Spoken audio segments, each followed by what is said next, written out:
Have you been keeping up with what's going on to our brothers and sisters in New South Wales and Australia? It's horrific what's going on. I'm going to play some of this video and I'm going to read this article here. Sydney, Australia's most populous city, braced for more rain on Sunday after being drenched with heavy downpours over the past week as the death toll from flooding across the eastern part of the country reached 17. A wild weather system. Let me change something here. I gotta.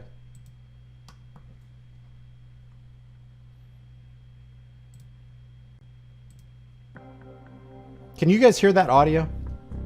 I'm not sure if you can hear that audio. Let me know if you can hear my system audio, guys. I'm thinking that, Magic Mike. I'm thinking that. Look what Magic Mike said in the chat room. 5x5, thanks MF Doom. A wild weather system. I'll just start this over. A wild weather system that dumped more than a year's worth of rainfall over a week in southern Queensland and northern New South Wales brought widespread destruction, leaving thousands of people in the states displaced and sweeping away property, livestock, and roads. It is really sad to see all these cows and animals just being washed away with the floodwaters. Are stranded on roofs for hours. We have seen children being rescued. We're seeing people stranded on bridges. But importantly as well, we're also seeing a community come together in supporting one another to get everyone through. And that is the spirit of the people in the Northern Rivers and right across our state. As many as 43,000, guys, and as many as 43,000 people were trapped on the roofs of their homes waiting for rescue operations at one point.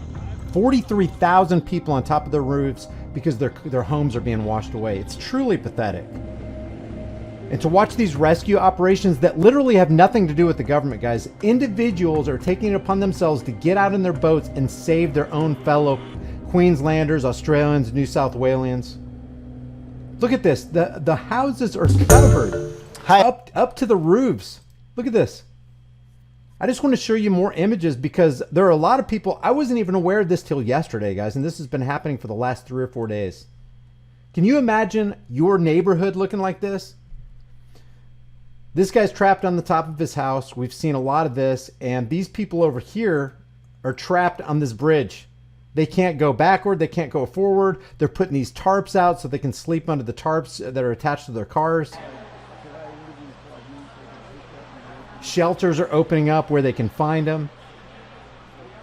The stories are extremely sad. The only things I salvaged was no clothes, just my dog and my cat and her ashes. That's all I've got. That's all I could say. We lost the cars, the whole lot. We couldn't afford the flood insurance here. People have literally lost everything, and this is twice in the last 10 or 12 years.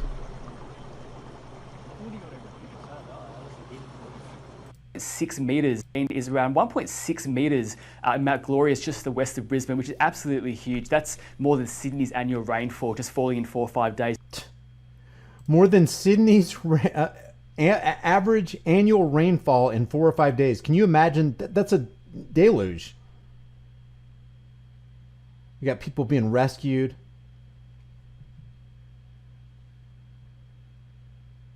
It's truly, truly sad. Let me just show you this other video right here. Tens of thousands were ordered to evacuate as heavy rain smashed Australia's east coast on Monday, submerging towns and stranding residents on rooftops. 9 people have been killed since the downpour began last Thursday, and rescue teams were searching on Monday for at least 4 people reported missing.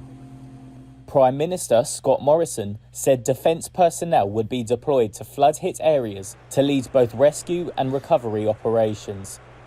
As if Australia and New South Wales weren't devastated enough through the con job. Thing is being done that can be done to support people right across southeast Queensland, and indeed in the even more crisis situations that we are now seeing in northern New South Wales. The flood event there is, they're used to floods just like in Queensland, in northern New South Wales, but the floods we're seeing in Lismore, they have not seen. They have not seen them before, and people who are in areas that have never been touched by floods have been overnight, and that is a crisis situation. The rising water. And what do governments do with crisis situation? Well, with the crisis situation, they don't let those go to waste. It gives them an opportunity to do things they otherwise couldn't have done unless there was that crisis. Natural or man-made. I'm not saying which one it is here, but it seems awfully peculiar that these things keep on happening. And what do they blame it on? Sea change. Not SEA change, but the letter C change. Thanks. Waters caught people by surprise in the New South Wales city of Lismore, as its near 30,000 residents were forced to leave their homes immediately. You've lived here all your life? Yeah. We've lived in this house here for almost 30 years. Never seen anything like this. No, never. I'm waiting for my parents and my mum, my brother, my dad and 2 dogs to come out from South Lismore. The Bureau of Meteorology warned the city's Wilsons River could reach over 47 feet on Monday afternoon, surpassing the last peak back in 1954.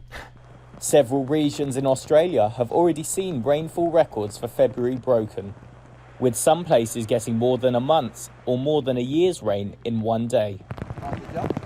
More than a year's rain in one day. That is catastrophic. They're calling this a 1 in 1,000 year flood. And I'm just going to throw this out there here without making much comment about it, okay? I want you to read this. This right here comes from Popular Science. There's a program that Popular Science says existed back in the Vietnam War, back in the 60s and 70s, called Operation Popeye. The U.S. government made what? An instrument of what? Back in the 1970s? And what kind of technological increase have we seen at just mass proportions since the 1970s? In the last 50 years, what kind of technological breakthroughs have they made in this kind of technology? It says, as geoengineering projects soar, the declassified project is newly relevant. This was printed back on Popular Science on March 20th, 2018. And if you want to read all about it, I'll leave the description. I'll leave the link in the description in the pinned comment. But here's something else. This is from the NOAA, which is the National Oceanic and Atmospheric Administration. Look what they say. Look what they say exists. I'm not saying this. I'm not making this up. This comes from the government's own declassified documents and the government's own website. One more thing. This is from the New York Times. This was an actual title to an article that appeared on July 3rd, 1972. What is being used as a weapon by the U.S.? So, you know, when I see this kind of stuff, the first place my mind goes is not to sea change, but to this kind of thing right here. Just makes you wonder. Not making any assertions, just reading top shelf authoritative source articles. You tell me what you think about this. Could that be the culprit?